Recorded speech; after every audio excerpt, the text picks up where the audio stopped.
प्रदेश हमारा का वक्त है। नमस्कार, मैं रविंद्र सिंह आपके साथ। और आखिरकार लंबे इंतजार के बाद शिक्षक भर्ती पेपर लीक मामले में राज्यपाल ने आरपीएससी मेंबर बाबूलाल कटारा को निलंबित कर दिया है। दरअसल शिक्षक भर्ती पेपर लीक मामले में आरपीएससी के मेंबर बाबूलाल कटारा को राज्यपाल कलराज मिश्र ने निलंबित कर दिया है। राजभवन से मिली जानकारी के अनुसार शिक्षक भर्ती पेपर लीक मामले में एसओजी और ईडी द्वारा गिरफ्तार किए गए बाबूलाल कटारा को राज्यपाल कलराज मिश्र ने राजस्थान लोक सेवा आयोग के सदस्य के पद से तत्काल प्रभाव से निलंबित कर दिया है। आपको बता दें कि शिक्षक भर्ती पेपर लीक मामले में बाबूलाल कटारा मुख्य आरोपी है, लेकिन मामले में अभी भी paper leak mafia Suresh Dhaka फरार चल रहा है। आपको बता दें कि बाबूलाल कटारा पेपर लीक मामले में अभी जेल में है।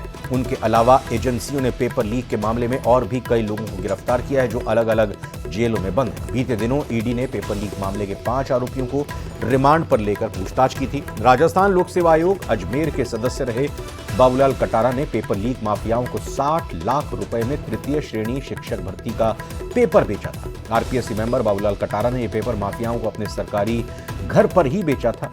इसकी एवज में 2 किश्तों में पूर्व में पकड़े गए शेर सिंह मीणा को 60 लाख रुपए वसूले थे। उसके बाद उसने इस पेपर को आगे बेचा। इन सभी तथ्यों की पुष्टि होने के बाद एसओजी ने आरपीएससी सदस्य बाबूलाल कटारा, उसके भांजे विजय कटारा और चालक गोपाल सिंह को गिरफ्तार कर लिया था, जिन्हें बाद में ईडी ने भी गिरफ्तार कर पूछताछ कर कई सारे खुलासे किए थे।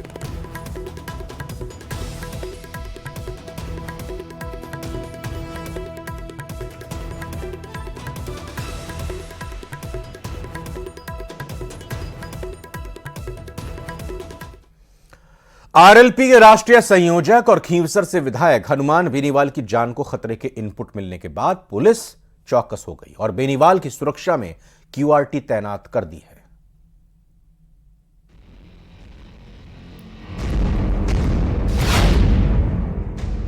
बेनीवाल को किससे है खतरा? सुरक्षा में तैनात हुए क्यूआरटी कमांडो।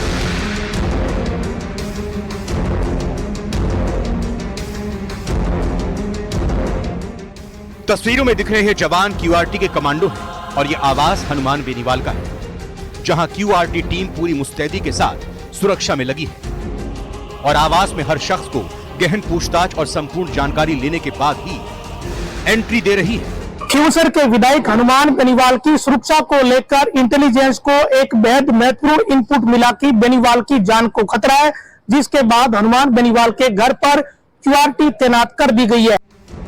दरअसल आरएलपी के राष्ट्रीय संयोजक और खींवसर विधायक हनुमान बेनीवाल की जान को खतरा बना हुआ है।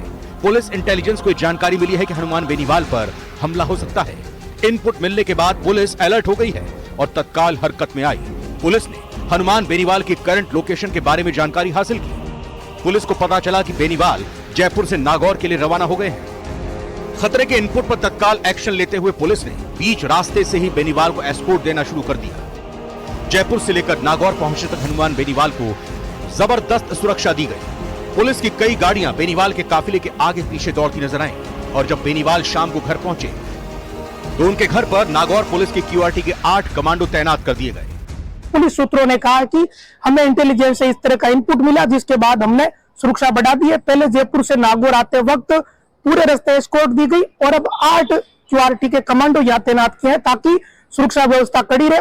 यहाँ ये जानना जरूरी हो जाता है कि क्यूआरटी आखिर क्या है और हनुमान बेनीवाल को क्यूआरटी की सुरक्षा ही क्यों दी गई। क्यूआरटी को क्विक रिस्पांस टीम कहते हैं। उच्च जोखिम वाले परिदृश्यों और आतंकवादी धमकियों पर तुरंत कार्रवाई करती है। ये खतरनाक गतिविधियों से निपटने में होती है सक्षम। जटिल परिस्थितियों से निपटने का प्रशिक्षण दिया जाता है इनके जवानों को। अनुभव और कौशल से होता है क्यूआरटी में चयन। 6 महीने की कठिन ट्रेनिंग के बाद बनते हैं क्यूआरटी कमांडो। यहां यह भी बता दें कि हनुमान बेनीवाल पहले लोकसभा सांसद थे और अब फिर से लोकसभा चुनाव आने वाले हैं। ऐसे में चुनाव से पहले बेनीवाल को धमकी का इनपुट बहुत कुछ इशारा कर रहा है। बेनीवाल को धमकी के इनपुट का ये कोई पहला मामला नहीं है। इससे पहले भी कई बार हनुमान बेनीवाल को धमकी मिल चुकी है। बहरहाल बेनीवाल को जान का खतरा किससे है, अभी इसका कोई खुलासा नहीं हो पाया है। मामला कुछ अलग है, मामला ज्यादा गंभीर है।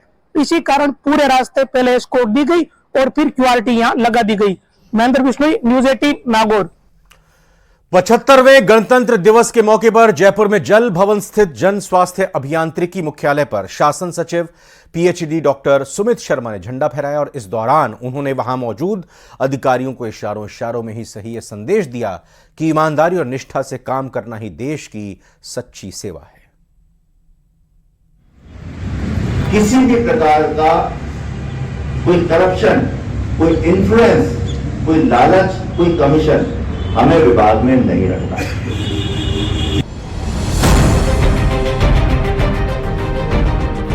75वें गणतंत्र दिवस के मौके पर जयपुर में जल भवन स्थित जन स्वास्थ्य अभियांत्रिकी मुख्यालय पर शासन सचिव पीएचडी डॉक्टर सुमित शर्मा ने झंडा फहराया। इस दौरान उन्होंने वहां मौजूद अधिकारियों को इशारों में ही सही ये संदेश दिया है कि ईमानदारी और निष्ठा से काम करना ही देश की सच्ची सेवा है।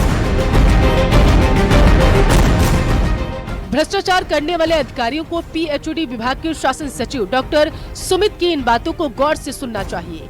गणतंत्र दिवस के मौके पर मौजूद जलदाय विभाग के अधिकारियों को उन्होंने ईमानदारी का पाठ पढ़ाया।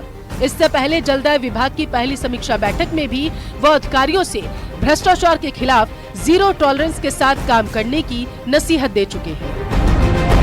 मैं पहले भी सुनता आ रहा था, तो मैंने यहाँ पे आके पूछा तो बोले साहब कुछ तो हमारे नॉर्म्स हैं, नॉर्म्स में आता है, नॉर्म्स से ऊपर होता है वो करप्शन होता है। तो भैया जो ब्लैक एंड व्हाइट में पेपर पे आ रहा है वही नॉर्म्स हैं। आप असहज नहीं हो उस बात से, और ये बिल्कुल संभव है, ये बिल्कुल संभव है। और आप इसको करके देखें, आपको आनंद भी आएगा और आपको अलग ही आत्मसम्मान भी महसूस होगा। भ्रष्टाचार के चलते जलदाय विभाग सबसे ज्यादा सुर्खियों में रहा। ऐसे में प्रदेश की भजनलाल सरकार की कोशिश है कि इस विभाग को भ्रष्टाचार और कमीशन खोरी से आजाद कराया जाए। छुट्टी कुछ करने की जरूरत नहीं है। सहमत है क्या? तो सहमत है, हाथ खड़ा करो आप। सभी सहमत है तो मजा आ जाएगा। Then we have to put the best example, not only in work devotion, dedication, commitment, but also honesty and integrity. जनता की गाढ़ी कमाई भ्रष्टाचार और अनियमितताओं की भेंट चढ़ गई। जल जीवन मिशन योजना भले ही पुरानी है, लेकिन सरकार बदलने के बाद अब इस विभाग में भी बदलाव हो रहे हैं। ऐसे में शासन सचिव पीएचडी सुमित शर्मा का यह बयान अधिकारियों के लिए बड़ी सीख है।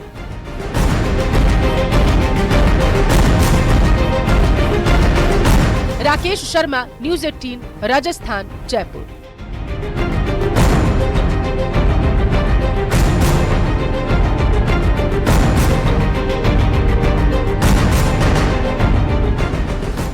जयपुर में हुए पीएम मोदी और फ्रांस के राष्ट्रपति मैक्रों के रोड शो की चर्चा पूरी दुनिया में हो रही है, लेकिन इसके कई मायने भी निकाले जा रहे हैं। हमारी इस खास रिपोर्ट में देखिए।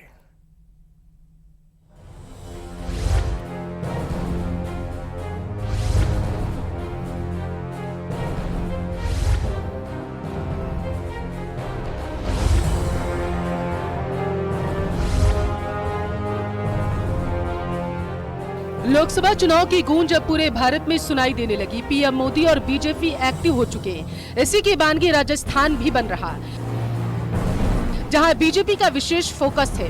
लोकसभा की 25 सीटें फिर से जीतना बीजेपी का टारगेट है।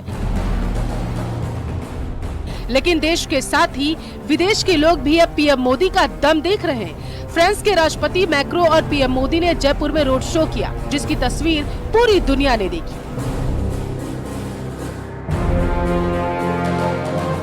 हालांकि मैक्रो के जयपुर दौरे के कई मायने निकाले गए। राजनीतिक जानकारों का मानना है कि मैक्रो का जयपुर भ्रमण ऐसे ही नहीं हुआ, इसके पीछे दूर तक संदेश दिया गया। सबसे अहम, दोनों देशों के मजबूत होते संबंध को दर्शाना। दोनों देश मजबूत साझेदार बन रहे हैं। इसके साथ ही पर्यटन और हेरिटेज के क्षेत्र को बढ़ावा देना।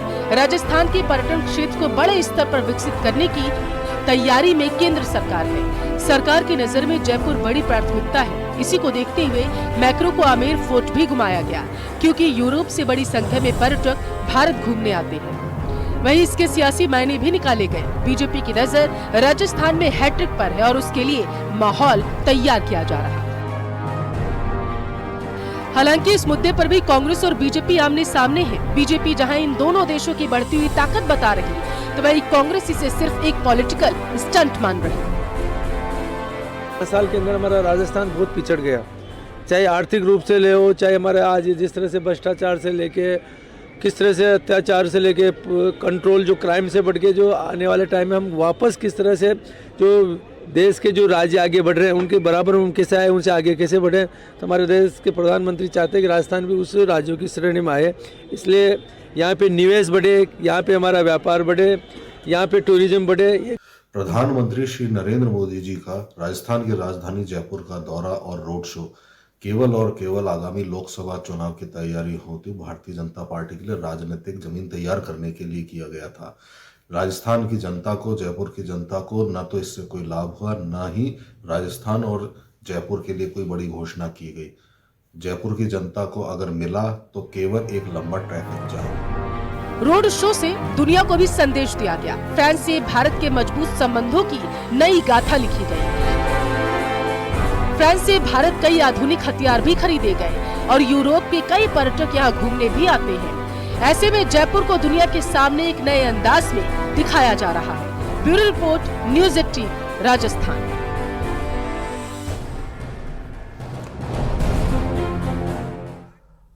और फिलहाल वक्त हुआ एक छोटे से ब्रेक का, लौट कर आते हैं और खबरों के साथ। ब्रेक के बाद अब आपको एक ब्रेकिंग न्यूज देते हैं जयपुर से। ये बड़ी खबर, जहां पर 9 आईपीएस अफसरों के तबादले हुए हैं, ट्रांसफर हुए हैं। 9 आईपीएस अधिकारियों के कार्मिक विभाग ने इस संबंध में आदेश जारी किए हैं। संजय अग्रवाल, एडीजी इंटेलिजेंस राजस्थान, जी हां, और इसके अलावा और भी आपको बताएंगे जो 9 आईपीएस अफसरों के तबादलों के संबंध में जानकारी मिल रही है। ये इस वक्त की बड़ी खबर, 9 आईपीएस अफसरों के तबादले कर दिए गए हैं और इनके ट्रांसफर के संबंध में कार्मिक विभाग ने ये आदेश जारी कर दिए हैं।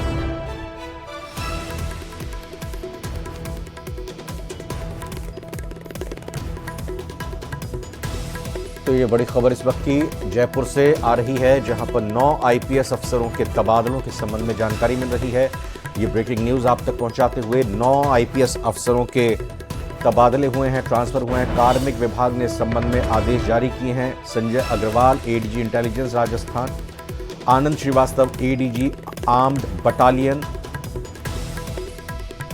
ये जो जानकारी निकलकर सामने आ रही है अधिकारियों के संबंध में, ये भी बताते हुए आपको, तो एक तो संजय अग्रवाल एडीजी इंटेलिजेंस और दूसरे आनंद श्रीवास्तव एडीजी आर्म्ड बटालियन। कुल मिलाकर 9 आईपीएस अफसरों के ये तबादले हुए हैं। वहीं Vishal Bansal, law and order Rajasthan, कार्मिक विभाग की तरफ से आदेश जारी हुए हैं। कुल मिलाकर 9 आईपीएस अफसरों के तबादले हुए हैं, ट्रांसफर 9 आईपीएस अफसरों के हुए हैं। इनमें Sanjay Agarwal ADG intelligence, Anand Srivastava ADG armed battalion, Vishal Bansal law and order Rajasthan. तो ये 9 आईपीएस अधिकारियों के तबादलों के संबंध में इस वक्त एक बड़ी खबर आपको बता रहे हैं। और इस बड़ी खबर के जरिए ये कार्मिक विभाग ने आदेश जारी करते हुए 9 आईपीएस अधिकारियों के तबादले कर दिए हैं, ट्रांसफर कर दिए हैं 9 आईपीएस अफसर। राजस्थान में 75वें गणतंत्र दिवस का जश्न। गणतंत्र दिवस पर लाइटों से विधानसभा जगमगा उठी है। तस्वीरों को देखिए और जाहिर तौर पर एक अद्भुत ही गर्व का तो विषय है ही, और ये खूबसूरती भी साफ तौर पर देखने को मिल रही है। राजस्थान में 75वें गणतंत्र दिवस का जश्न मनाया गया और इसी जश्न के बीच में गणतंत्र दिवस पर विधानसभा जगमग रोशनी से रोशन नजर आ रही है, जगमगा रही है।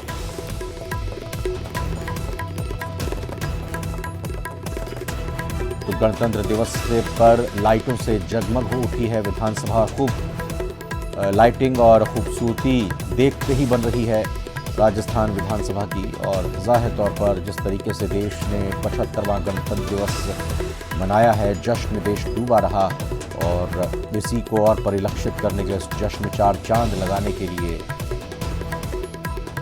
राजस्थान की विधानसभा को रोशनियों से सजाया गया, और फिर ये रोशनियों से पूरा परिसर नहाया हुआ दिखाई दे रहा है।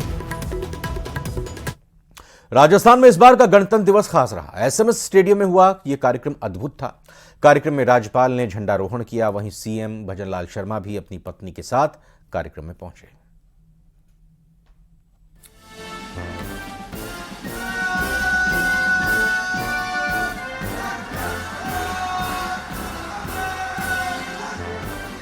गणतंत्र दिवस राजस्थान में बड़े ही धूमधाम से मनाया गया है।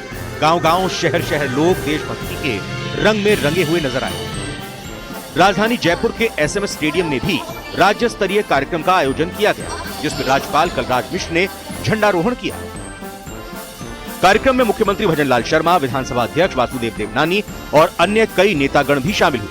सबसे पहले राज्यपाल कलराज मिश्र ने 75वें गणतंत्र दिवस पर सवाई मानसिंह स्टेडियम के नजदीक अमर जवान ज्योति पर पुष्प चक्र अर्पित कर शहीदों को नमन किया। उन्होंने वहां रखी पुस्तिका में अपनी ओर से शहीदों के प्रति शब्द कृतज्ञता भी अंकित की। इसके बाद ध्वजारोहण किया गया। राज्यपाल ने परेड का निरीक्षण किया और सलामी गारद द्वारा प्रस्तुत मार्च पास्ट की सलामी ली। 12 प्लाटून ने राज्यपाल कलराज मिश्र को सलामी दी। उल्लास, उमंग और उत्साह से मनाए गए गणतंत्र दिवस पर्व में समारोह स्थल पर हाडी रानी महिला बटालियन, पुलिस आयुक्तालय जयपुर, राजस्थान कारागार विभाग पंजाब पुलिस, 3री battalion RAC, border home guard, urban home guard, NCC army, air wing और नेवल विंग, स्काउट एवं गाइड, एमजीडी स्कूल आदि की टुकड़ियों ने परेड में हिस्सा लिया। परेड का नेतृत्व भारतीय पुलिस सेवा के अधिकारी निश्चय प्रसाद एम ने किया। इस दौरान राज्यपाल ने 4 पुलिस अफसरों को सम्मानित भी किया। आईपीएस एडीजी डॉक्टर प्रशाखा माथुर, सेवानिवृत्त उप निरीक्षक प्रेम सिंह, भीम सिंह शर्मा और ब्रिजेश कुमार निगम को राष्ट्रपति पुलिस पदक से सम्मानित किया गया। राज्य स्तरीय कार्यक्रम में करीब 1000 से ज्यादा स्कूली बच्चों ने प्रस्तुतियां दी। कार्यक्रम में सबसे पहले 150 लोक कलाकारों ने अपनी प्रस्तुति दी। राज्य स्तरीय समारोह में डॉग शो भी आयोजित किया गया। और इसी के साथ प्रदेश हमारा की खबरों में फिलहाल इतना ही। आप बने रहिए न्यूज़ 18 राजस्थान के साथ।